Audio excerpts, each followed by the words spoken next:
નમસ્કાર મિત્રો, સ્વાગત છે તમારા બધાને આપણી પાસે ધોરણ 11 એસપીસીસીનું મોડલ પેપર છે વિભાગ એ અને બીનું, બરાબર.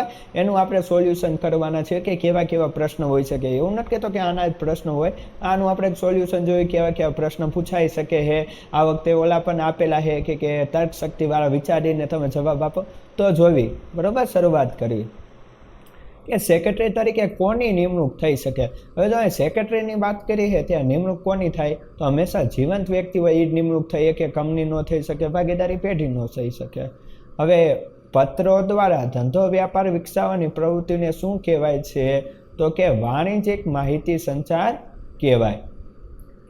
એબી જ્વેલર્સ પોતાના નવા શોરૂમના ઉદ્ઘાટનના પ્રસંગે તમામ જૂના ગ્રાહકોને તેમજ વેપારી મિત્રોને આમંત્રણ પત્રિકાની વાત કરી છે કુરિયર દ્વારા મોકલાવે છે. આ કયા પ્રકારનો પત્ર? હવે આમંત્રિત પત્રિકા છે ને આવા બધા છે કંકોત્રી ને એવું બધું હોય તો આ બધા કેમાં આવે તો કે અનૌપચારિક પત્રમાં, બરાબર. કે જે વધારાના સામાન્ય રીતે કેવી તો એ નિમંત્રણ હોય એ બધું આવે તો એ અનૌપચારિક પત્રમાં આવે. વાણિજ્ય પત્રને સામાન્ય રીતે પરબિડિયામાં મૂકતા પહેલા વધુમાં વધુ કેટલી ગડી કરવી જોઈએ તો કે 3 ગર પાડવી પડે. હવે આવ્યું ભાઈ. પ્રકાશ વિદ્યાલય ધોળકા પોતાના શાળા માટે પંખા અને ટ્યુબલાઇટ ચોક્કસ જથ્થામાં ખરીદવા માંગે છે. આ માટે તેઓ તેજસ ઇલેક્ટ્રોનિક્સ અમદાવાદ પાસેથી વિવિધ સાઇઝના પંખા અને ટ્યુબલાઇટોનો અંદાજિત ભાવ સાથેની માહિતી મંગાવે છે. અંદાજિત ભાવ સાથેની માહિતી મંગાવે તેને શું કહેવામાં આવે છે? ભાવપત્રક, સૂચિપત્રક કે કોટેશન કે મેન. હવે તો આને પંખા ખરીદવા છે, બરાબર, ટ્યુબલાઇટો અલગ અલગ સાઇઝનું, તો હવે આવું બધું વસ્તુ આવે ત્યારે સૂચિપત્રક મોકલવામાં આવે, બરાબર, ચિત્રવાળું કે. હવે જો એમજીટી લિમિટેડ કંપનીમાં નીચેના પૈકી કયા દસ્તાવેજ દ્વારા કંપનીનું ધ્યેય અને કાર્યક્ષેત્ર નક્કી થાય છે તો આપણે વાત કરીએ તો આવેદનપત્ર રહ્યો ને એ મૂળભૂત અને પાયાનો દસ્તાવેજ કહેવાય. તો જવાબ આવશે આવેદનપત્ર દ્વારા ધ્યેય અને કાર્યક્ષેત્ર નક્કી થાય. હવે આબાદ ફ્રૂટ પ્રાઇવેટ લિમિટેડ કેવું વ્યક્તિત્વ ધરાવે છે? જો આબાદ પ્રાઇવેટ લિમિટેડ, જો એવું કેવું કે એટલે અહીંયા પ્રાઇવેટ કંપનીની વાત કરી, ખાનગી હોય કે કોઈ પણ કંપની, ખાનગી કેવું કે જાહેર કેવું, બરાબર. અહીંયા ખાલી આબાદ ફૂડ લખેલું છે, એની બદલે કોઈ પણ કંપની હોય તો કેવું વ્યક્તિત્વ ધરાવે તો કે કૃત્રિમ વ્યક્તિત્વ ધરાવે છે. કંપનીને સ્થાપવામાં આવે છે, બરાબર.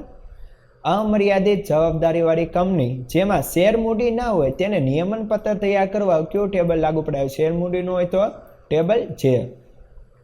હવે એવી રીતે વિભાગ બીના છે 9 થી 15 તો કે દ્રશ્ય માહિતી સંચાર એટલે શું?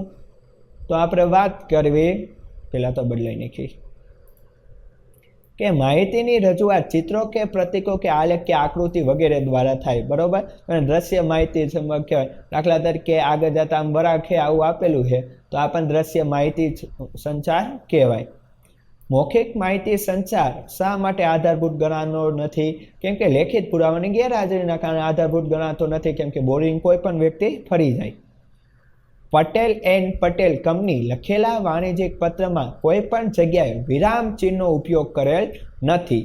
તો આ પત્રમાં કયા પ્રકારની લેખન શૈલીનો ઉપયોગ થાય તો કે ફૂલી બ્લોકેડ શૈલી, કે જ્યાં વિરામ ચિહ્નનો ઉપયોગ ન થાય. પત્ર વ્યવહારના કેટલા પ્રકાર કયા કયા તો કે 2 પ્રકાર, ઔપચારિક ને અનૌપચારિક. પૂછપરછનો પત્ર કોણ કોને લખે તો કે ગ્રાહક કે વેપારી માલ સામાન ખરીદવાના ઈરાદે વેચાણકર્તાને લખે છે. કેએમપી કોને કહેવાય તો કે ચાવીરૂપ સંચાલકીય વ્યક્તિ, જેને કી મેનેજર પર્સન પણ કહેવામાં આવે છે, જેનું બીજા નંબરનું સ્થાન હોય. માણેક પબ્લિક લિમિટેડને માણેક પ્રાઇવેટ લિમિટેડમાં રૂપાંતર કરવા કંપનીએ કોની મંજૂરી લેવી પડે છે તો કે ટ્રિબ્યુનલની મંજૂરી લેવી પડે છે. તો મિત્રો આ હતા આપણા નાના એવા પ્રશ્ન. જો વિડીયો પસંદ આવે લાઇક કરો, ચેનલમાં ન હોય તો સબસ્ક્રાઈબ કરો. ફરી મળશું નવા વિડીયોમાં. ત્યાં સુધી મને આપો રજા. વંદે માતરમ. જય ભારત.